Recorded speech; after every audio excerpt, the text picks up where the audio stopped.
အားလုံးပဲမင်္ဂလာပါကျမကဒီနေ့မှာတော့collective reading လေးနဲ့ကျမရဲ့ channel လေးမှာအစားပြုလိုက်ပါမယ်နော် collective reading ဖြစ်တဲ့အတွက်ဒီ collective reading လေးမှာ energy ကိုက်တဲ့သူတွေကတော့ဆက်ပြီးနားထောင်လို့ရပါတယ်ကိုနဲ့တကယ်လို့ energy check လုပ်လိုက်တဲ့အချိန်မှာ energy မကိုက်ဘူးဆိုလို့ရှိရင်တော့ဒီဗီဒီယိုလေးကိုကြော်သွားလို့ရပါတယ်နော်ကျမရဲ့ပထမဦးဆုံးဗီဒီယိုဖြစ်ပေမဲ့ဘာကြောင့် collective လေးနဲ့စလိုက်တာလဲဆိုလို့ရှိရင်တော့ဒီ collectiveကိုဖတ်ကြတဲ့အချိန်မှာကျမခံစားရတဲ့ဟာလေးကဒီအကြောင်းအရာတစ်ခုတည်းရဲ့ဒီ energy ကိုပဲတစ်ခုတည်းကိုပဲ check လုပ်ပေးရတာဖြစ်တဲ့အတွက်ကျမနည်းနည်းစိတ်သက်သာရတယ်ပေါ့နော်ကျမပထမဦးဆုံးစိတ်သက်တောင့်တတာဖြစ်ဆုံး collective reading လေးနဲ့ကျမစလိုက်ပါမယ်အရင်ဦးဆုံးဒီ tarot deck လေးနဲ့ energy check နှစ်ကတ်ထုတ်ပါမယ်ပြီးလို့ရှိရင်တော့ဒီလက်ရှိမှာဘာကြောင့်ဒီကိစ္စတွေကိုမှအကြောင်းအရာတစ်ခုခုရှိရဲဆိုရင်ပေါ့နော်။ဘာကြောင့်ဒီကိစ္စတွေကစဖြစ်နေတာဒီကိစ္စတွေပြီးသွားရင်ကိုဘာဆက်ဖြစ်လာဖို့ရှိလဲဆိုတဲ့အကြောင်းအရာလေးတွေကိုကြည့်ပေးသွားပါမယ်။ဒီကတ်ကလေးကတော့နောက်ဆုံးပိတ်မှာ angel answer လေးနှစ်ကတ်ထပ်ထုတ်ပေးပါမယ်နော်။ကဲဒါဆိုလို့ရှိရင်ကျမရဲ့ reading လေးကိုစလိုက်ပါမယ်။ဒီကတ်နှစ်ခုမှာ collective လေးတွေရဲ့ energy နဲ့ကိုက်နေတယ်ဆိုလို့ရှိရင်တော့ဆက်ပြီးနားထောင်လို့ရပါတယ်နော်။ The Emperor တဲ့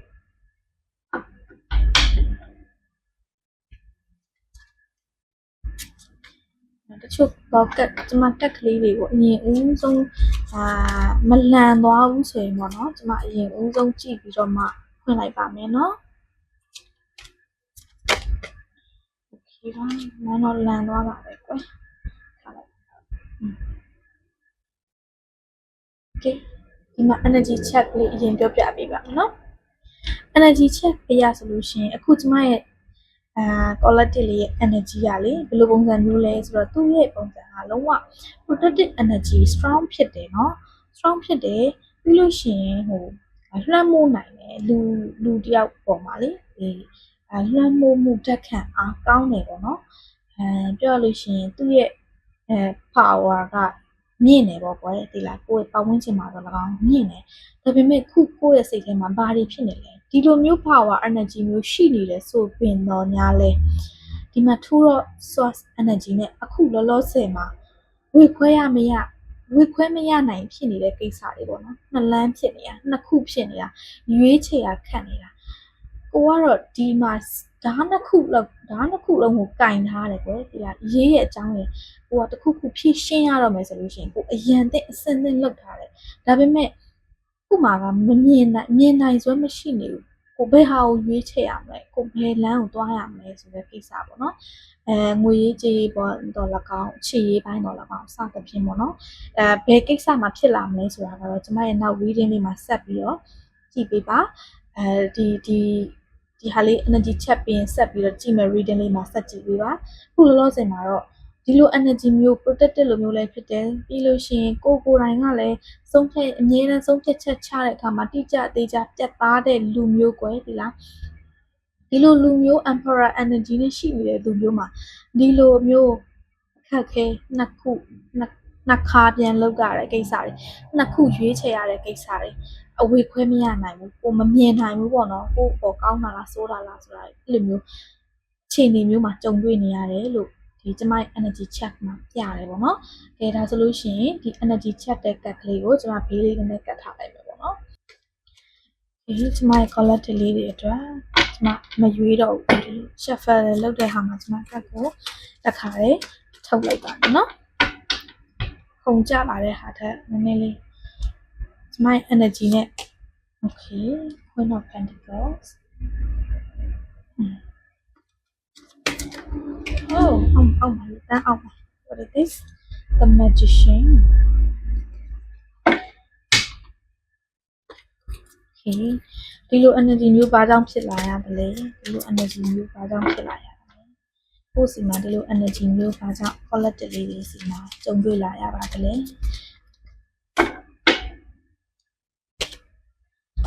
ီမှာကြည့်ပါဦးဒီမှာလဲကျွန်တော်ထင်တော့စီးပွားရေးလို့ပဲကျွန်မမြင်ပါတယ်ဘာဖြစ်လို့လဲဆိုတော့ဒီမှာ Pentacles တွေအဓိကကြားတယ်ပေါ့နော်ကိုယ့်ရဲ့စိတ်ခံစားချက်ကလေတနာတတ်တယ်ကျင်နာတတ်တယ်the emperor လိုမျိုးလဲပြတ်သားတတ်တဲ့ရဲရဲနဲ့စိတ်မျိုးလဲရှိတယ်ပေါ့နော်တို့ပေတော်ညာလဲကိုယ့်ရဲ့ဒီ collective လေးတွေက energy နှစ်ခုရှိတယ်ပေါ့နော်တက်သားတဲ့ရဲရင်နဲ့လုံးဆက်ရှင်လုံးလိုက်တယ်ဒါပေမဲ့သူတို့စီမှာ Queen of Pentacles ကိုကြည့်အရင်ကမှဟိုကျင်နာတနာတတ်တဲ့ feeling မျိုးသူတို့မှာရှိတယ်The Magician ဆိုတာကလေကိုလုံးလိုက်ရင်ဘာမှမဖြစ်တယ်နော်ဒီလို energy မျိုးနဲ့ကိုကချက်တန်းလာတာခုစီမှာmagic လိုမျိုးပဲပစ္စည်းအစုံနဲ့ရှိနေပြီကိုဘာဖြစ်ချင်လဲဆိုတာကိုဆုံးဖြတ်ချက်ချဖို့ပဲလိုနေတာဒါပေမဲ့ဒီမှာကြည့်ပါအောင် Two of Pentacles မှာလည်းဒီဟာကငွေကြေးရမယ့်ကိစ္စငွေကြေးရပေါက်ရလန်းနှစ်ခုစလုံးကတော့ငွေကြေးရပေါက်ရလန်းပဲ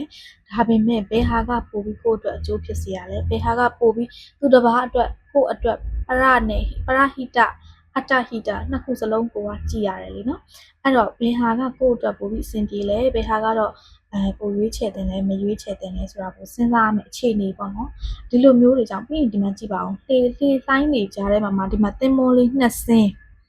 နော်သင်္ဘောလေးနှစ်စင်းဒီလိုမျိုးစီးပွားရေးနဲ့ပတ်သက်ပြီးတစ်ခုကတေးသေးတစ်ခုကကြီးဒါပေမဲ့ဒီတေးသေးဆိုတာကလည်းနောက်တစ်ချိန်အနီးကပ်ဒါဆိုရင်ဒါနီးကပ်လို့ကြီးသွားတာလေဒီလားဒီဟာဝေးနေလို့သေးနေတာဒီပေါ့ကိုယ့်ရဲ့အမြင်အာရုံပေါ်မှာလည်းမူတည်တယ်ပေါ့နော်ကိုကစီးပွားရေးလုပ်ငန်းရှင်ဖြစ်သည့်အလျောက်မျက်စိတဆလေးပဲမျက်တောင်တစ်ဖြတ်လေးပဲမကြည့်ပဲနဲ့မျက်စိတစ်စုံကို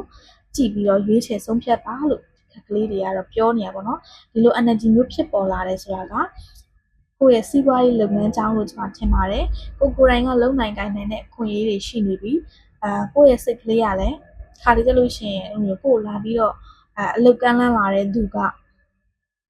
ကိုနဲ့အရန်ကိုမှရင်းနှီးနေတယ်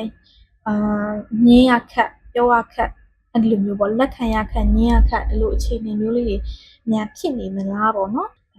နောက်ထပ်3ကနဲ့ဒီအခြေအနေကြီးပြီးသွားရင်ပေါ့နော်ကိုဆုံးဖြတ်လိုက်တယ်တခုခုကိုဆုံးဖြတ်ချက်ပြီးချပြီးတော့ရွေးချယ်လိုက်ပြီးဆိုရင်ဘာဆက်ဖြစ်မလဲဆိုတာလေးကိုကျွန်မနောက်ထပ်ကတ်3ကနဲ့ကြည့်ပါမယ်အကယ်၍ပေါ့ဒီနောက်ထပ်ကတ်3ကမှာကိုရွေးချယ်ရမယ့်အရာတစ်ခုက message အနေနဲ့ပါလာတာမျိုးလဲဖြစ်နိုင်တယ်ဖြစ်ကောင်းဖြစ်နိုင်တယ်ပေါ့နော်အဲဒါဆိုရင်ကြည့်လိုက်ရအောင်နော်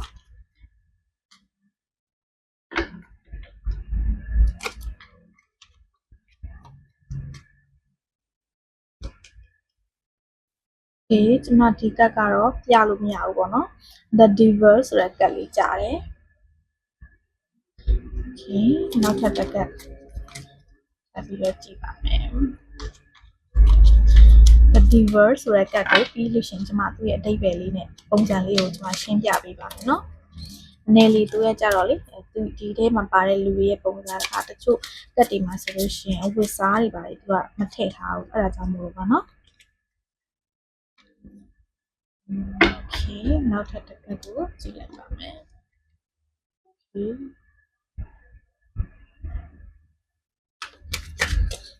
နောက်ဆုံးတစ်ကတ်ကတော့ထွက်လာပါတယ်နော် The Empress ဒီပါအောင်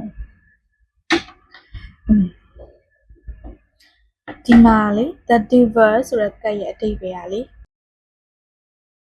ခါကြလို့ရှိရင်ကိုယ့်ရဲ့စိတ်ထဲကနေပြီးတော့မှပြောသလိုမျိုးပေါ့တစုံတစ်ယောက်ကကိုနဲ့ရင်းနှီးလို့သူ့ကိုပို့ပြီးတော့ကိုကရွေးချယ်ပေးလိုက်ရတာမျိုးပေါ့နော်ကိုမလွန်ဆိုင်နိုင်တဲ့လူတစ်ယောက်ကလာပြီးတောင်းဆိုနေလို့ကိုရဲ့တနာကျင်နာတတ်တဲ့စိတ်ရဲ့ဟာကိုချုပ်ကင်ပြီးတော့လာပြီးပြောဆိုတောင်းဆိုတဲ့လူတွေရှိခဲ့ဆိုလို့ရှိရင်ဒါကိုတတိထားပါပြီးရင်ပြောရလို့ဆိုလို့ရှိရင်ကိုကတော့တနာလို့ကိုသူ့တနာလို့တော့၎င်းငါသူ့ကိုတော့မငင်းကောင်းပါဘူးဆိုတော့ဒီလိုစိတ်ဆန္ဒတွေကိုတတိထားဖို့လိုပါတယ်ဒါပေမဲ့ပေါ့နော်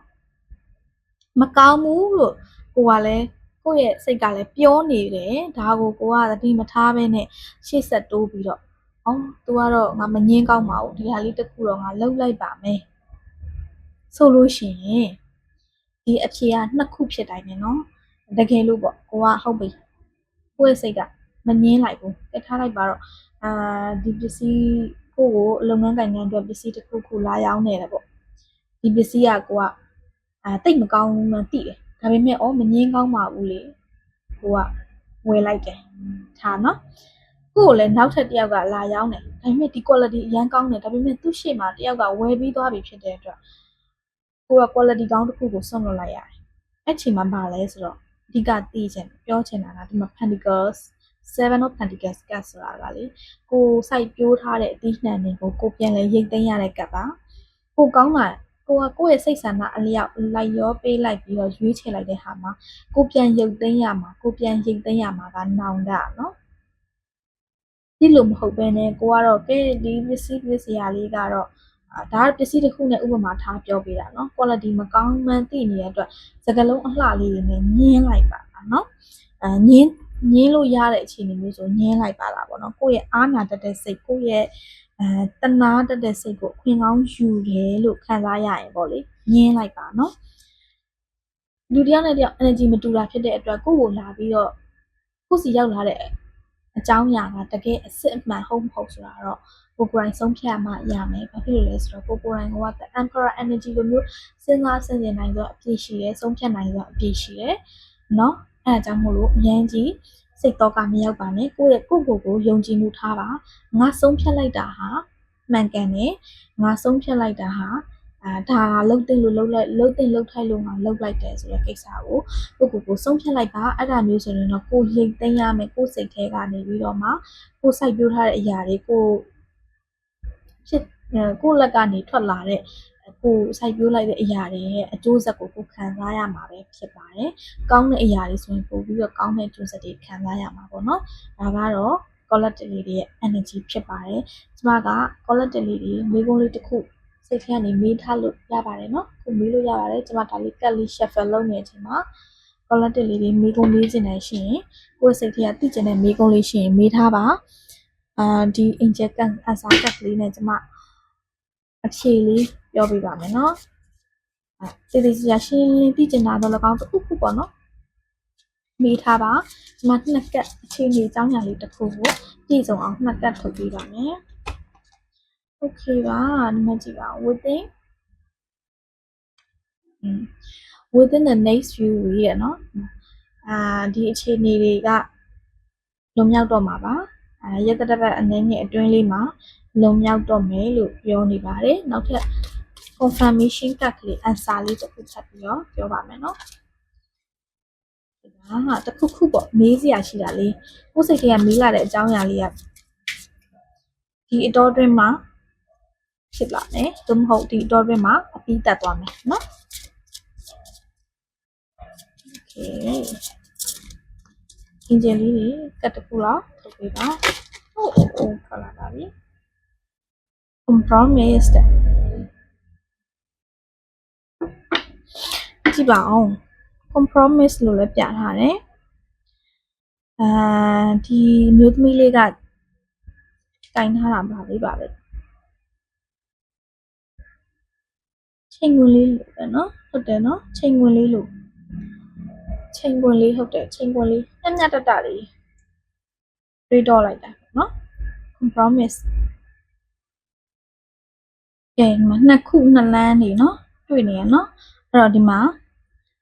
angel လေးတွေရဲ့ answer က compromise လုပ်လိုက်ပါပေးယူတစ်ခုတော့၎င်းဒီလိုမျိုးပေါ့နော်ညှိနှိုင်းလိုက်တာတော့၎င်းတစ်ခုပေါ့သူက justice လို့မျိုးပဲအဲ့လိုမျိုးကိစ္စလေးကရက်တပတ် sorry လအနေငယ်ကျွန်မမြင်လိုက်တာ weeks လို့ထင်လိုက်တာကျွန်မ weeks လို့တကယ်ထင်လိုက်တာ within the next few months လအနေငယ်အတွင်းမှာအချိန်လေးပေါ်မူတည်မှာပေါ့နော်ကိုယ့်ရဲ့အကြောင်းအရာကလုပ်ငန်းကြီးရယ်ဆိုရင်တော့လအနေငယ်အတွင်းမှာဒီကိစ္စလေးတွေကညှိနှိုင်းဆွေးနွေးတိုင်ပင်လာနဲ့ပြီးပြတ်သွားမယ်ဆိုတော့ပုံစံလေးကိုပြတယ်ပြောရင်ညှိနှိုင်းဆွေးနွေးဖလှယ်လိုက်ပေါ့ကျွန်မ week လို့ပို့ပြီးစိတ်ထဲမှာခံစားလိုက်ရတယ်အဲ့ဆိုကျွန်မဒီကတ်ကိုထွက်လာတယ်ကျွန်မ week လို့ပဲကျွန်မခံစားလိုက်ရတာဒါပေမဲ့သူ့ရဲ့ကတ်ကလေးကိုကြည့်တော့angel လေးတွေရဲ့ answer ကတော့ few months လို့ပြောတာပေါ့နော် few months ဆိုတာတိတ်မဝေးတော့တဲ့လလေးအတွင်းမှာကိစ္စကိုယ့်ရဲ့စိတ်ထဲကမိကုန်းနဲ့အဖြေလေးတစ်ခုဖြစ်လာမယ်ပြီးလို့ရှိရင်ဒီအဖြေလေးဖြစ်လာဖို့အတွက်လည်း compromise ညှိနှိုင်းဆွေးနွေးတိုင်ပင်ညှိနှိုင်းတာမျိုးအပေးရလုပ်တာမျိုးလေးတစ်ခုလုပ်လိုက်တာဒါမျိုးဆိုရင်ပို့ပြီးတော့မြန်ဆန်ဖြစ်သွားမယ်လို့သူကပြောနေတာပေါ့နော်လနည်းငယ်တော့ကြာမယ်ဒါပေမဲ့ညှိနှိုင်းဆွေးနွေးလိုက်ကိုအပေးယူလို့ဆက်ရှင်လုပ်လိုက်ဒါဆိုရင်တော့ပိုပြီးမြန်ဆန်နိုင်မယ်နော်ဒါလေးကတော့ angel answer လေးဖြစ်ပါတယ်ရှင် ကဲဒီနေ့အတွက်ကတော့ကျမရဲ့ collective လေးတွေအတွက်ဒီလောက်ပါပဲရှင်အားလုံးပဲ energy အားလုံးတော့ energy ကြိုက်မှာတော့မဟုတ်ဘူးပေါ့နော်အားလုံးပဲ